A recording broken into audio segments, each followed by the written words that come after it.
खुलुमबाय दिनैनि गोदान भिडिअ बयखौबो बरायबाय दासिमनि माखासे खौरांफोर लानानै फैदों नोंथांमोना भिडिअखौ जोबजासिम नायलांदो आरो जायफोरा चेनेलाव गोदानै फैदों नोंथांमोना सानफ्रोमबोनि खौरां लानो थाखाय चेनेलखौ साबस्क्राइब खालामनानै बेल आइकनखौबो अलाव होनानै लादो आरो हायोब्ला लोगोफोरनोबो शेयार खालामनानै होदो अब्ला दासिमनि खौरांफोरा फारियै बर' हारिनि हारिमुआरि मोसानाय दिन्थिफुंनायखौ लानानै बर' हारिमु आफादा खौरांगिरि मेल खुंनानै जायफोर हारिमु हान्जाया बर'नि हारिमुआरि मोसानायखौ गोरोन्थियै दिन्थिफुंगासिनो बिसोरनि हेंथायै गोख्रोङै सोंखारिदों। मख'नो गोनांदि गोबां हारिमु दिन्थिफुंग्रा हान्जाफोरनि गेजेराव 14टा हारिमु हान्जाखौ एफआइआर होबाय होनना बुंदों बर' हारिमु आफादा। आगोलनि समफोरावबो बर'नि मोसानाय हारिमुखौ लानानै गोरोन्थियै दिन्थिनायनि थाखाय माखासे हान्जानि सायाव केस होदोंमोनब्लाबो बिथांमोना निमाहा बिनायखाय रेहाय होनाय जादोंमोन। नाथाय खनले वार्निं होसेयावबो मोनथिखानानैबो बर'नि मोसानायखौ गोरोन्थि लामाजों लांनो नागिरनाय माखासे हारिमु हान्जाखौ निमाहा होआजासे आयेननि राहा लानाय जागोन होननानै बुंदों आरो अलरेडि 14टा हान्जाखौ केस रेजिस्टार खालामबाय होननानैबो खौरांगिरि मेलनि गेजेरजों बुंदों बर' हारिमु आफादा। बिटिआरनि बायजोआव माखासे जिल्लाफोराव जाय जिल्लाफोराव बर' जानानैबो बर' रावखौ रायज्लायनो रोङा बिथांमोननि थाखाय बर' राव फोरोंनो थाखाय एबसुआ गासै 15 सेन्टारखौ गायसनबाय आरो बे 15 सेन्टारआव बर' राव फोरोंनो थाखाय सा 29 फोरोंगिरिफोरखौ एपइन्टमेन्ट होबाय होनना खौरां मोन्दों। सा 29 सायख'जानाय केन्डिडेटफोरखौ स्क्रिनिं टेस्ट लानानै थिसननाय जाबाय होनना फोरमायदों एबसुनि गाहाय आफादगिरि दिपेन बर'आ। ब्रयलार दाउ बेदर जानानै गोबां समावनो हस्पिटालाइज जानांनायनि बाथ्राया गोदान बाथ्रा नङा। रायजोआव गारबोनाय समफोराव ब्रयलार बेदर जानायनि उनाव गोबानाय, खिनाय जानाय, उदै सानाय, खर' गिदिंनाय बायदि रोखोमनि सिनफोरा जाबोदों। थांनाय 19 मे खालि गसाइगावआव बे जाथाया जादों। नखरसेनिनो 5 सुबुङा ब्रयलार बेदर जानायनि उनाव देहा फाहामसालियाव थांनो गोनां जादों। थांनाय 19 मे खालि दतमा बाजारनिफ्राय ब्रयलार दाउ लाना फैदोंमोन आरो सानजौफुनि 12 बाजियाव जानायनि उनाव 1 बाजिनिफ्राय गोब्राब थासारिजों सैनांदोंमोन। गसाइगावनि सतपुरजन गामिनि गंसे नखरा कृजु ब्रह्म, हिमांशु नार्जारी, अनजिमा ब्रह्म, तिल ब्रह्म आरो मुखि ब्रह्म बिथांमोना दाउ ब्रयलार जानायनि उनावनो फुड पयजनिं जादों होनना मोनथिनो मोन्दों। देहा फाहामसालियाव लांनानै माखासेया मोजां थासारियाव फैबाय होननानै मोनथिदों नाथाय कृजु ब्रह्मआ गसाइगाव आरएनबि देहा फाहामसालियावनो फाहामथाय लागासिनो होनना खौरां मोन्दों। मासे दाउलायानो 3 सुबुंखौ बुथारबाय। मख'नो गोनांदि मासे दाउलानि थाखायनो 3 सुबुङा जिउ खोमानो गोनां जादों। प्रसन्जित देव, मनजित देव आरो अमित सेन बिसोर 3 सुबुङा मासे दाउनि थाखायनो गावसोरनि जिउखौ खोमाना लानो गोनां जादों। काछारनि लखिपुर गामिनि प्रसन्जित देवआ टट' रिक्सा सालायोमोन। प्रसन्जितनि नखराव थानाय गंसे गोथौ दैखराव सानथामसो सिगांनो मासे दाउआ गोग्लैनानै थैनानै दङमोन। बे दाउआ दैखर सिङावनो सेवनानै नखराव आरो खाथि खाला मोनामनायाव थानो हायै बायदि जादोंमोन। थांनाय 19 मे खालि प्रसन्जित देवआ टट' रिक्सा सालायना न'आव फैफिनब्ला मोनामनायखौ थानो हायैनि गोथै दाउखौ बोखांनो दैखर सिङाव हाबलांदोंमोन।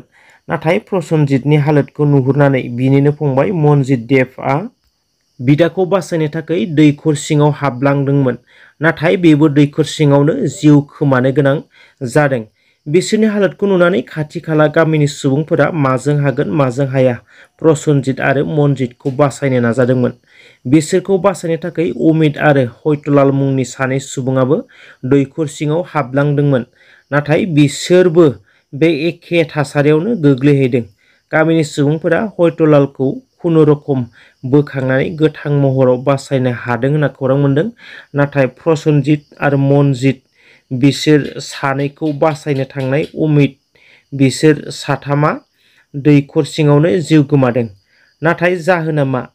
मासे दाउ गोथैखौ बोखांनो थांनायाव 2 बिदा बिफं आरो गुबुन 3 सुबुङा जिउ गोमाबाय। मोनथिनाय बायदिब्ला बिसोरो दैखर सिङाव हां लानो सुबिदा मोनाखैमोन। हां लानो मोनैयावनो जिउ गोमादों होनना मोनथिनो मोन्दों। नोंथांमोनाबो जुदि माब्लाबा गोजाम दैखर सिङाव हाबनो गोनां जायोब्ला गोबांबार साननायनि गोनांथि दङ, गोबांबार टेस्ट खालामग्रोनायनि गोनांथि दङ, जेराव गोजाम दैखर सिङाव गोबां एम्फौ एनलानि गोथै आरो गेस जानानै थायो, जाउनाव गोबां समावनो बे जाथायफोरा जाबोनायखौ नुनो मोनदों। इराननि राष्ट्रपति इब्राहिम राइसिया हेलिकप्टार क्रास जानानै जिउ गोमाबाय होनना खौरां मोनदों। इब्राहिम राइसिजों लोगोसे फरेन मिनिस्टार हसेन आमिर एब्दुल्लाहियान आरो गुबुन गोजौ थाखोनि अफिसारफोराबो बिथांमोनजोंनो लोगोसे हेलिकप्टार क्रास जानानै जिउ गोमादों होनना खौरां मोनदों। जाथायनि सायाव मिथिनाय बायदिब्ला बोथोरा मोजां नङामोन, गोबां खुवा खुनायनि थाखाय हेलिकप्टारा हाजोआव सौदावनानै क्रास जादों होननानै खौरां मोनदों। गान्जा ड्राग्स आथिखालाव उन्दै उन्दै बैसोनि लाइमोनफोरा बेफोर फेग्रा मुवाफोरखौ बाहायनाया गोबांनिफ्राय गोबांसिन जाबोनायखौ नुनो मोनदों, जेराव फांसन, हाबा, आथिमंगल बायदि बायदि प्रग्रामफोर जायोब्ला उन्दै उन्दै गथ'फोरा खना खनला थानानै गान्जा सोबनाय, ड्राग्स लानाय, बेफोर थासारिया दानि उन्दै उन्दै लाइमोनफोरखौ बन्दी खालामनानै दोनदों, जेराव गामिनि लाइमोनफोरा गोख्रों नोजोर होसेयावबो बांसिनसो अपेनलि बाहायनायखौ नुनो मोनबोगासिनो। सनितपुर जिल्ला राङापारा हालामनि सिङाव थानाय लालबराहि गामिनि रायजो राजाफोरा गान्जा सोबग्रा आरो गान्जा फानग्रा फालांगिरिखौबो हमदों। जों गामियाव मोनसे माबा दंमोन, आथिमंगल दङमोन। बेयाव माने जोंथ' माबा मोनसे समाज जायोबा जों गामिनि मानसिफोर गथ'फोरजों नायदिंबाय थायो, बबेथिं दङ नामा जोंनि गथ'फोरा बेखौ जों नायबाय थायो। बे हिसाबै जों गिदिं गिदिं नायथिंबायनायाव जोङो माने जों गामिनि सानै गथ' जों स्पटआव मोनबाय। गान्जा बिसोरो सोबगासिनो दंमोन, बेयाव जों बिसोरखौ हमनो हाबाय। बे हमनो हानायाव नोंसोर बे बुस्थुखौ अबेनिफ्राय मोन्दों होनना जों सोंबाय। बिसोर खोन्थाबाय मा जों नैबे मना सेन्टाराव ओरैबायदि सासे मानसिया जोंनो हरो। आदसा थिग दं, होमबा जों बेबायदि खोथाखौ लानानै दिनै जोंनि बिथांनि दखानाव तालास खालामफैदों। ओमफ्राय बे खालामनाय लेखायैनो जों बिथांनि दिनै दखानाव मोजांनो मुवा बेसादफोरखौ मोननो हादों।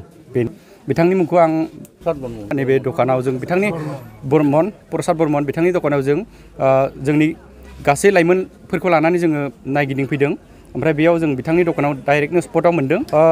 आगोलावबो जों खननैसो वार्निं होखानाय जाबाय, बेबायदि बेसादखौ फाननाङा, उन्दै उन्दै गथ'फोरा सोलोंलांगोन बा गाज्रि जालांगोन बेबायदि होननानै जोङो वार्निं होखानाय जादोंमोन। नाथाय बिथाङा दिनै मानियाखै।